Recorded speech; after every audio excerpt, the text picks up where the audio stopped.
Okay, so it appears after so many years in power, Assad has now been ousted from the Syrian power. So apparently Syrian rebels have now took over, or I've been hearing from some people that it's actually Al Qaeda that took over. Although, yeah. So yeah, it looks like he's fled the country. I don't know where he is now, and I don't know what's going to happen now to Syria.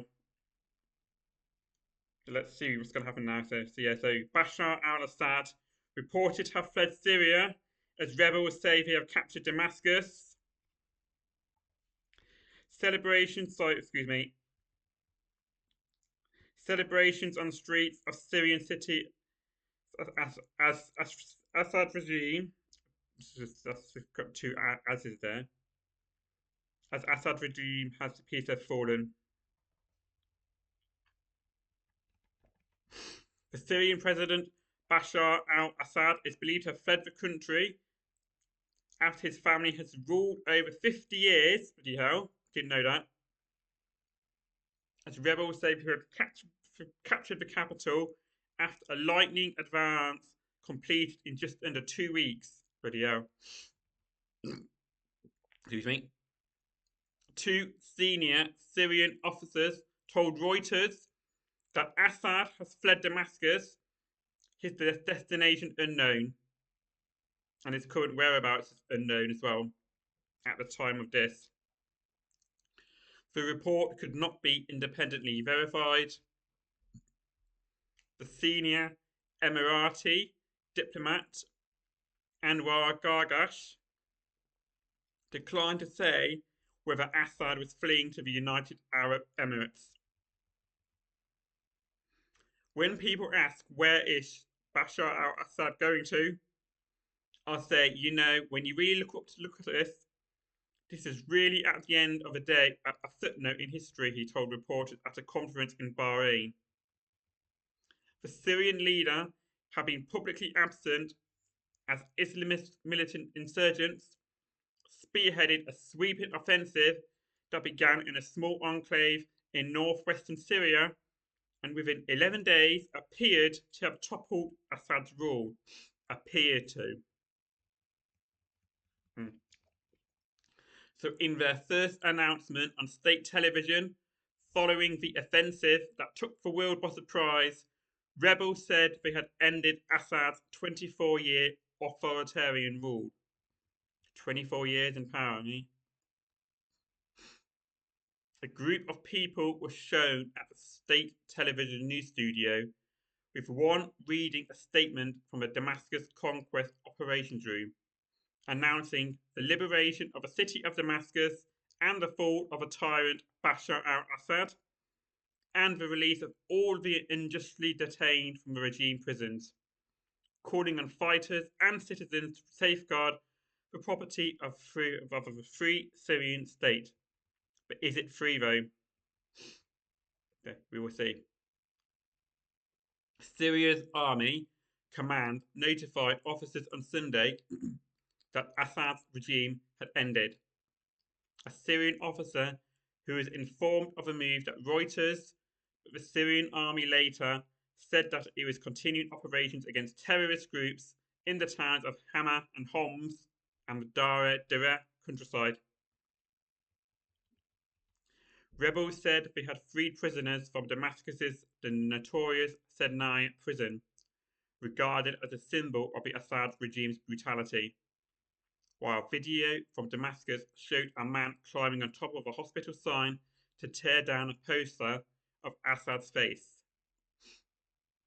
In the capital's central square, people climbed on top of tanks and cheered as they trampled on a toppled statue of Assad's father, Hafez, AFP TV images showed. In Syria's second city of Aleppo, I remember when that got heavily bombed a few years ago, claimed by insurgent forces just before 1 week before, celebratory singing broadcasts from speakers of mosques was interspersed with the sound of ululating. I've heard that word before. and cheering ringing out across the rooftops. The Assad family have ruled Syria since 1971, 53 years, when Hafez al-Assad seized power in the military coup before his son Bashar inherited the presidency in 2000. Their control of a country was enforced through a vast security state, crushing dissent through a broad network of detention centres and government surveillance. Yeah. Bashar al-Assad suppressed a popular uprising against him in 2011 when Syrians first took to the streets of the major cities to demand his overthrow. What began as peaceful demonstrations later spilled over into a civil war that is estimated to have killed more than 300,000 people in 10 years of fighting. Assad willingly turned the full might of the state on his own people in order to maintain control, including pummeling the civilian population with airstrikes and using chemical weapons, including the deadly nerve agent sarin. Today is the end of the 54 years of the reign of the Assad family in Syria. This is the only regime I knew all of my life, said Dr. Zahir Salud, a Syrian-American physician who organised medical missions into Syria, including hospitals in Aleppo that were targeted by Syrian and Russian airstrikes. I don't cry often in my adult life, but today I did. It has been 14 long years of horror. This is our Berlin Wall moment, he said. Okay. Intervention from Russia and Iran had allowed Assad to survive almost 14 years of unrest and civil strife, leaving him in charge of a fractured state. His rule over Syria had appeared inevitable until an insurgent advance led by the group Hayat Tahrir al-Sham began to seize control of major towns along a highway leading to Damascus. As the insurgency drew closer along the highway that leads to the capital, rebel groups across southern Syria took control of a swath of the towns south of Damascus. Armed opposition groups closed in on the capital from 3 directions as Syrian army officers retreated or fled. Video from Damascus showed soldiers rapidly changing into civilian clothing on the streets of the capital before dispersing.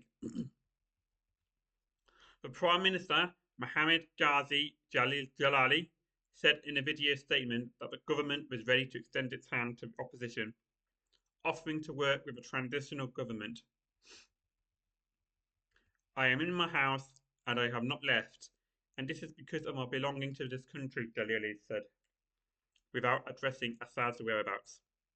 Promising a new Syria in their own statement, the insurgents said, "We turn the page on the dark past and open a new horizon for the future." As armed rebels swept across the country, they flung open detention facilities where rights groups estimated that at least 100,000 people were considered missing or forcibly disappeared since 2011 at the hands of the state. Yeah. This included the Sednaya military prison, a facility notorious as a site of particularly brutal and humiliating methods of torture. I'm surprised I got away with all that then. Video circulating online showing tens of people streaming into the streets across the facility, running into the night. They're good real free then, considering they're good guys, so I say. The exiled Syrian human rights defender Rani Banerjee, I don't know how you say that, of the Syria campaign, said she was crying tears of joy at the news of Assad's departure, as it's all too good to be true. We always thought Assad was lucky, supported by strong allies and willed leaders rushing to shake hands with him. But I'm happy to see that Syrians themselves made his dream come true, she said. I am thinking of everyone we lost in recent years, killed for protesting or writing a post on social media. Is that it? You get killed for just doing a post. It's pathetic. I think of the people tortured to death because they provided medicine or helped people in need. Yeah, shocking. I think of my grandpapa who was tortured by Hafez al-Assad, she said. Vidensky said her joy was also tinged with sorrow, fearful to learn of the fate of some of the people missing or potentially lost in Syria's labyrinthine detention facilities. Well, hopefully we're all still alive, maybe they're free now. I want to be happy, but I also want to see my friend's father alive. He was forcibly disappeared by the regime 11 years ago. I want to know he's still alive and that he can be released. I want to know my fate of my fifth missing cousin. Moyed Hokan, don't know how you say that, a Syrian analyst living in exile, said the events of a past day were unbelievable. Just a few months ago, all of us were operating under the assumption that this day would never come, he said. Every time I say to myself the words the Assad regime has fallen, I still can't really believe it. Yeah, it's been a long time, isn't it? So yeah, I don't know what's going to happen now.